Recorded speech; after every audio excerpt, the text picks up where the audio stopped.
찬송가 496장.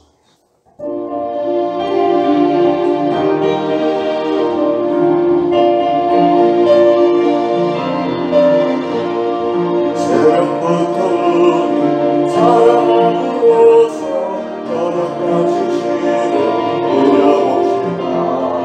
나는 천사이고 혹시 고를 때 기쁨으로 나를 거두리라 거두리라 거두리라 기쁨으로 나를 거두리라 거두리라 거두리라 기쁨으로 나를 거두리라 비가 오는 것과 바람 부는 것을 떠올리지 말고 누려봅시다.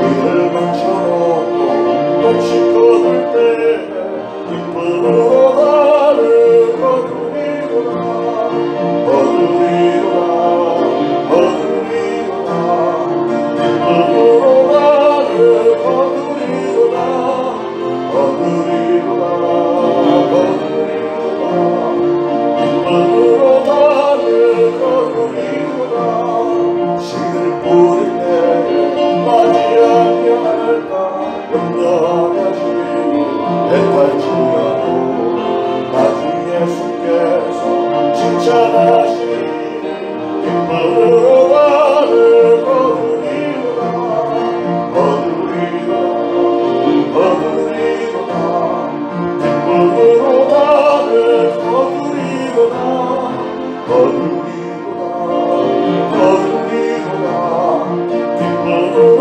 나를 거두리라 3절 씨를 뿌릴 때 까지 아니할까 염려하며 주님 애탈주라고 나중에 예수께서 칭찬하시니 기쁨으로 나를 거두리라 거두리라 거두리라 기쁨으로 나를 거두리라 거두리라 거두리라 기쁨으로 나를 거두리라 거두리라 거두리라 기쁨으로 나를 거두리라 거두리라 거두리라 기쁨으로 나를 거두리라.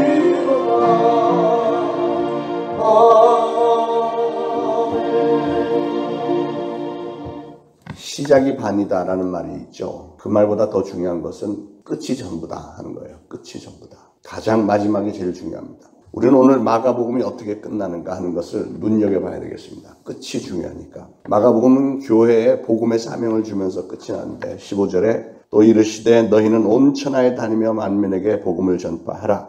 믿고 세례를 받는 사람은 구원을 얻을 것이요 믿지 않는 사람은 정죄를 받으리라. 우리 모든 성도는 하나님의 말씀을 전해야 하는 사명을 부여받았습니다. 복음을 전하려고 할 때 먼저 나 자신이 복음에 대해서 빚진 자다 하는 것을 알아야 됩니다. 사도 바울에게 선교의 원동력이 되었던 것은 두 가지였는데 첫 번째는 그가 다메섹 도상에서 예수님을 만나서 사명을 받은 그 감격을 그는 잊을 수가 없었고 그리고 나서 두 번째로는 나 자신이 복음에 대해서 빚진 자다 하는 것을 떨칠 수가 없었습니다. 온전한 사람은 빚을 지면 부채의식 때문에 그 빚을 조금씩이라도 갚게 되어 있습니다. 그 마음에 부담이 있기 때문에 그 빚을 갚기 위해서 노력을 하게 되어 있습니다. 우리는 사도 바울처럼 복음에 대해서 빚진 채무자라고 하는 사실을 인식을 하고 우리 하나님으로부터 받은 이 은혜의 빚, 내가 이것을 반드시 좀 갚아야 되겠다 하고 날마다 그것을 힘쓰는 성도님들 되시길 바랍니다. 그게 마가복음의 결론입니다. 마가복음에 보면 수많은 예수님의 사역들 가운데 주로 병 고치고 귀신 쫓아내고 천국 복음을 선포하고 이런 것들이 다 주제인데 결론은 결국은 천국 복음입니다. 예수 그리스도를 믿음으로 천국에 들어간다 하는 사실. 자, 복음을 전하기 위한 우리 주님의 명령은 무엇일까? 첫째로는 우리가 성령 충만함을 먼저 받아야 됩니다. 사도행전 1장 18절에 오직 성령이 너희에게 임하시면 너희가 권능을 받고 예루살렘과 온 유대와 사마리아와 땅끝까지 이르러 내 증인이 되리라 이렇게 말씀하셨죠. 예수님은 우리가 전도나 선교를 하기 전에 먼저 나 자신이 성령 충만함을 받을 것을 요구를 하십니다. 왜냐하면 성령을 받아야만 그 전도의 사명을 능히 감당할 수 있는 권능을 받을 수 있기 때문에 그렇습니다. 그래서 우리는 항상 성령 충만함을 갈망해야 됩니다. 우리가 잘 아는 대로 약한 자는 강한 자를 이길 수가 없습니다. 강한 자를 결박하기 위해서는 내가 더 강한 자가 돼야 됩니다. 우리가 성령을 받기 전에는 마귀는 우리보다 훨씬 더 월등하게 강한 자입니다. 우리의 인간의 힘으로는 마귀와 더불어 싸워서 이길 수가 그럴 힘이 없습니다. 그렇기 때문에 우리는 마귀보다 훨씬 더 강한 분을 의지해야 되고 그분의 힘을 더 입어서 싸워야 되는 거예요. 성령의 권능으로 무장을 해야 됩니다. 그래야만 마귀의 세력을 우리가 이길 수 있고요. 마귀의 권세 아래 묶여있는 이들을 풀어줄 수 있는 권능이 힘이 우리에게 생기는 겁니다. 성령 충만 받아야 되고 두 번째는 제자 삼아라 그랬어요. 마태복음 28장에 너희는 가서 모든 족속으로 제자를 삼아 이렇게 말씀했는데 우리는 왜 제자를 삼아야 될까? 복음을 전한다는 것은 단순히 그냥 외치는 것으로 끝나서는 안 됩니다. 믿기를 원하고 작정한 사람들이 나오면 그분들이 회개하고 영생을 얻고 복음 안에서 살아갈 수 있도록 신앙의 훈련도 시켜줄 수 있는 그런 일을 우리가 해야 되는 거예요. 여러분이 누구를 교회 앞으로 인도했다고 그게 완전 끝이 아니고 그 사람이 주님 앞에 홀로 서 있을 때까지 옆에서 계속 도와주는 거예요. 그래서 우리는 바나바 사역도 하고 때때로 제자 훈련도 하고 뭐 이런 거 하잖아요. 태어난 어린아이가 부모님의 도움이 없이 혼자 걸을 수 없죠. 부모는 아이가 혼자 걸을 수 있을 때까지 옆에서 계속 도와주고 격려하고 하듯이 여러분이 전도한 영적인 자녀들도 같은 원리로 도와줘야 됩니다. 그래서 제자 훈련이 필요하고 구역 예배도 필요하고 다 그런 겁니다. 예수님이 우리에게 만난 이들을 제자 삼으라 이렇게 말씀했습니다. 그런데 내 제자를 만드는 게 아니고 예수님의 제자를 만드는 거예요. 우리는 제자 삼는 사역의 중요성을 알아야 되는데 그리고 우리가 전도를 할 때 하나님이 선택하신 사람이 누군지 모르기 때문에 우리는 만나는 사람들마다 다 전도를 해야 되는 거예요. 우리는 편견을 가지고 있기 때문에 이 사람은 하나님의 사람, 저 사람은 아닐 거야 이렇게 제쳐놓는 경향이 없지 않아 있는데 그래서는 안 된다는 거예요. 오히려 이 사람이 하나님이 더 선택하신 사람일 수도 있으니까 우리는 그걸 모르니까 이 사람에게도 전도하고 저 사람에게도 전도하고 이 사람도 제자 훈련하고 저 사람도 제자 훈련시키고 이걸 해야 되는 거죠. 자, 두 번째로 복음 전파에 대한 우리의 자세는 어때야 되는가? 디모데전서 2장에 그 내용들이 나오는데 우리는 구원에 대한 하나님의 뜻을 알아야 됩니다. 하나님은 그 누구도 멸망당하는 것을 원치 않으신다고 했어요. 모든 사람들이 회개하고 예수 그리스도를 믿어서 구원을 얻는 것이 하나님의 뜻인데 우리는 하나님의 뜻을 잘 모르기 때문에 그렇다고 해서 복음 전파하기를 중단해서도 안 되고 또 여러분 주변의 사람들이 복음에서 소외가 되어서는 안 됩니다. 아까 말씀드린 대로 우리는 누구가 누군지를 모르니까 무조건 그냥 가서 전파하는 거예요. 때를 얻든지 못 얻든지 늘 성령의 충만함을 입고 열심히 복음을 전해야 됩니다. 고린도전서 1장 21절에 하나님께서 전도에 미련한 것으로 믿는 자들을 구원하기를 기뻐하셨도다 그랬습니다. 믿지 않는 사람에게 가서 예수 믿고 죄사함 받고 구원받고 천국 가셔야 됩니다. 이렇게 전도를 하면 전혀 안 믿는 사람들이 듣기에는 불쾌할 수도 있고 미련하게 들릴 수도 있습니다. 그러나 바울은 고린도 교인들에게 하나님은 전도에 미련한 것으로 믿는 자들을 구원하시기를 기뻐하셨다 이렇게 선포했어요. 십자가의 도라는 것은 멸망하는 자들에게는 미련한 것이지만 구원을 얻는 우리에게는 진정한 하나님의 능력이 되는 겁니다. 좋은 예가 하나 있어요. 그 프랑스의 집시가 전도한 간증인데 집시라는 것은 집이 없어갖고 여기저기 떠돌아다니면서 겨우겨우 얻어먹고 사는 사람들 이런 사람이 집시죠. 한 여자 집시가 있었는데 배운 것은 별로 없었지만 이 사람이 예수님을 아주 독실하게 믿게 됐습니다. 그래서 이 사람은 가는 데마다 만나는 사람들에게 전도를 하는데 하루는 중년 신사를 만났어요. 대학교 교수였는데 하나님 믿으세요. 하나님 믿으셔야 됩니다. 그랬더니 그 그림을 상상을 해보세요. 이 여자는 집시입니다. 우리로 말하면 거지예요. 거지. 그냥 집시 떠돌이들.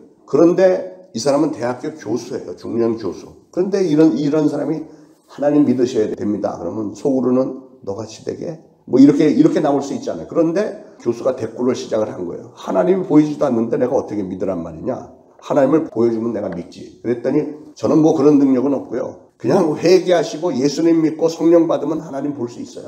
이렇게 막 합니다. 그러니까 알았어. 그래서는 뭐 대화할 가치도 없다. 이러고선 집에 왔는데 이 교수가 집에로 왔는데 이상하게 자꾸 생각이 나는 거예요. 곰곰이 생각을 해보니까 맞아, 내가 하나님을 좀 만나고 싶다 이런 생각이 들었어요. 그래서 서재로 들어와서 혼자서 기도해봤습니다. 하나님, 안 보이지만 계시다고 하는 하나님, 나와 함께 얘기 좀 해봅시다. 교수답게 회개하면 된다고 그랬어. 그 여자가 그랬으니까 그럼 회개부터 해보자. 그래서 회개를 하기 시작을 했어요. 자기가 그동안 살아오면서 잘못한 것들, 죄 지은 것들을 하나하나 이게 돌아보면서 기도를 하다 보니까 갑자기 자기 자신이 막 너무 부끄럽고 수치스러운 인간이다 이런 생각이 들었습니다. 결국 이 교수는 혼자서 서재에서 막 펑펑 울면서 회개를 막 하고 그때부터 막 예수님이 믿어지는 거예요. 혼자서 서재에서 성경 말씀도 모르는 상태에서 기도를 했는데 성령을 받은 거예요. 전도에 미련한 것으로 그 집시가 했더니 결국은 놀랍게 역사를 했던 사건입니다. 전도에 임하는 우리의 자세는 그래서 전도에 항상 힘써야 됩니다. 때를 얻든지 못 얻든지 힘써 전도하는 것이 하나님의 뜻입니다. 왜냐하면 우리가 생각하는 때와 하나님이 부르시는 때는 전혀 다를 수 있기 때문에 절대로 때를 놓쳐서는 안 된다는 거죠. 미국에 예수 믿는 어떤 분이 점심시간이 돼서 식당에 가서 식사를 하는데 앞에서 일을 하는 종업원이 눈에 딱 띄었다는 거죠. 아, 저 사람에게 전도해야 되겠다. 이런 생각이 불쑥 올라왔어요. 전도를 할까 말까 기회를 보고 있다가 기회를 잡지를 못하고 그냥 나왔어요. 그런데 나와서 자꾸 그 사람이 생각이 나더랍니다. 마음이 편치 않아서 아무래도 이 사람에게는 가서 전도해야 되겠다. 그래서 식당으로 돌아갔더니 그 종업원이 보이질 않아. 그래서 주인에게 아까 여기서 일하던 사람 어디 갔죠? 그랬더니 그 사람 바로 몇 분 전에 자살했습니다. 그러니까 그 사람을 봤을 때 전도를 했어야 되는데 그랬으면 마음 돌이켜서 자살 같은 거 안 했을 텐데 얼마나 후회가 되는지 그때부터 열심히 전도를 했다는 얘기죠. 저는 개인적으로 우리 하나님은 한국에 제일 큰 소망을 걸고 계시다고 믿습니다. 세상을 구원하는 길은 돈으로가 아니고 군사력으로도 아니고요. 문화로도 안 되고 오로지 예수 그리스도의 복음으로 세상을 구원할 수 있는 줄 믿습니다. 오늘날 75억의 인구를 구원할 수 있는 길은 복음밖에 없습니다. 코로나 때문에 이렇게 마비가 된 이 세상 가만히 보면 이건 분명히 하나님의 어떤 뜻이 있고 우리를 깨우치려고 하는 깨어라고 하는 하나님의 메시지가 분명히 들어있기 때문에 그것을 우리가 메시지로 잘 받고 예수 그리스도의 복음을 전하는 일에 열심을 내야 되는 거예요. 제가 새벽 기도의 말씀을 준비해서 이렇게 전달하고 주일 설교도 하고 막 어떤 때는 설교를 해도 전혀 안 먹힐 때가 있어요. 나름대로는 열심히 설교를 했는데 반응이 전혀 무반응일 때가 있어요. 이거 알아듣는 건가? 받아들이는 건가? 그래도 설교를 해야 되는데 그러나 어떤 때는 좀 아깝다는 생각이 들어요. 왜냐하면 나는 나름대로 열심히 준비해서 설교를 했는데 사람들이 못 알아들었다. 새벽에 와서 그냥 이렇게 고개 푹 숙이고 침 흘리다가 가는 걸 보면 속이 상할 때가 있어요. 여러분은 물론 안 그러시지만 아깝잖아요. 열심히 준비해서 이렇게 전달을 했는데. 그런데 요새는 영상으로 제가 PPT로 올리니까 그래도 좀 설교 내용들이 보존이 되고 누군가는 또 언젠가는 들어서 또 은혜를 받는 사람들이 생길 걸 생각하니까 참 감사한 생각이 드는데 그럼에도 불구하고 이 영상 이전에도 복음을 전파하고 아무도 안 듣는 것 같아요. 누군가는 듣고 있다는 사실이죠. 그래서 우리는 때를 얻든지 못 얻든지 복음을 전해야 되는 거예요. 여러분도 사람들에게 전도할 때 필요 없어 이렇게 해도 아까 그 교수처럼 필요 없다고 해놓고 나중에 돌아가면 다시 한번 생각해보는 이런 기회가 될 수 있기 때문에 우리는 때를 얻든지 못 얻든지 복음을 전해야 될 줄로 믿습니다. 오늘도 승리하시기를 축원합니다. 기도하겠습니다. 하나님 은혜를 감사합니다. 오늘도 주신 말씀 저희들의 마음에 새기면서 우리 하나님께서 우리를 향하신 뜻이 무엇인지 때를 얻든지 못 얻든지 전도에 미련한 것으로 온 천하에 다니며 만민에게 복음을 전파하는 것이 우리 신앙인들의 사명인 것을 다시 한번 다짐합니다. 오늘 새 주간을 출발하면서 귀한 말씀 주셨사오니 이 말씀대로 지켜 행하면서 우리 하나님 앞에 귀하게 쓰임받고 영광 돌며 장차 주님으로부터 많은 칭찬 듣고 나를 인해서 구원받는 자의 수가 날마다 한 명씩 늘어나는 놀라운 역사가 일어나도록 성령님 도와주옵소서. 우리 사랑하는 성도들이 오늘도 많은 어려움 가운데 하나님 앞에 나와서 하소연처럼 올려드리는 기도들 우리 하나님은 분명히 들으시고 응답하여 줄 줄로 믿습니다. 속히 응답하여 주옵소서. 예수 그리스도 이름으로 간절히 기도합니다. 아멘.